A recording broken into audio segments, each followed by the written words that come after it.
Hi everyone, Puma here, and for today's video, I'm going to be talking about the new villains to Avatar Legend of Korra Book 3 Change. So we're already about 7 chapters into the new book, and we've been introduced to 4 new villains: Zaheer, Pali, Ming-Hua, and Ghazan.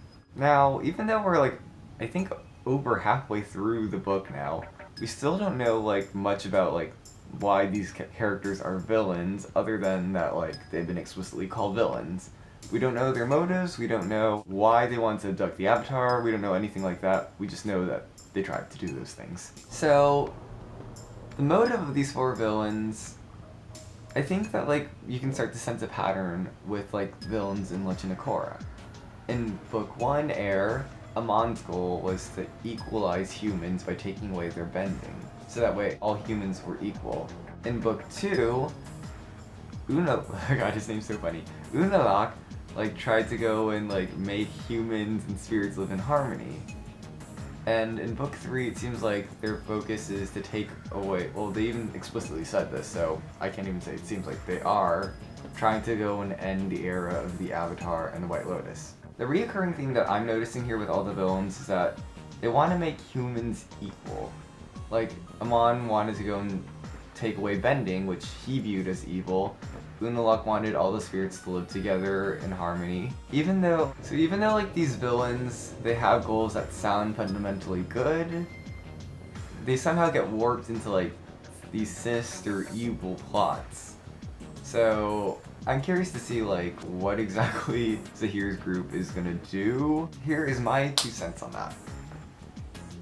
Recurring themes in Book 3 so far, aside from the obvious ones, include rebellion against monarchies.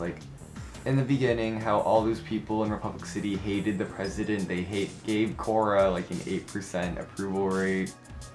How Su Beifong even said that she hated the Earth Queen, and how the idea of a monarchy is very outdated. I think that recurring theme of revolting citizens, it's starting, and the idea of how monarchy and ruling, it's kind of outdated. I think that's going to be part of Zaheer's motive, or it's at least foreshadowing to it. I think that Zaheer wanted to go and take away the Avatar when she was little, so that way the world wouldn't have to rely on the Avatar to solve its problems. For me, it just seems like Zaheer's goal is to create a communist-esque world where nobody really stands above anyone else. Another reason why I think this is also one of Guru Lahima's quotes on that medallion thing that Zaheer read out loud, which was talking about disconnecting from your earthly connections. Earthly connections in this case, or at least as me being a Buddhist would think, is stuff like your possessions, money, wealth, class, which again, saying that you disconnect from those things, it would mean that those sorts of things don't matter to you. It doesn't matter how much money you make or what you own. It just matters how you can think or how you can live without those things, your instincts. Another thing that connects to that sort of idea of living on instincts was in Zaofu, where Iwar, I think his name was talking about how everyone in the city is encouraged to reach their fullest potential. When he said that, I just thought back to Zaheer's group. Everyone has reached their fullest potential in different ways. Zaheer, he's pretty proficient at airbending already, but before he was even a bender, he was incredibly intelligent and deemed dangerous enough that he could take down an army without bending, which is pretty insane. Ming-Hua, with her physical disability, she can still bend, which is already an impossible or pretty incredible feat. Ghazan introduced a new type of bending, and Pali has an incredibly dangerous form of fire bending.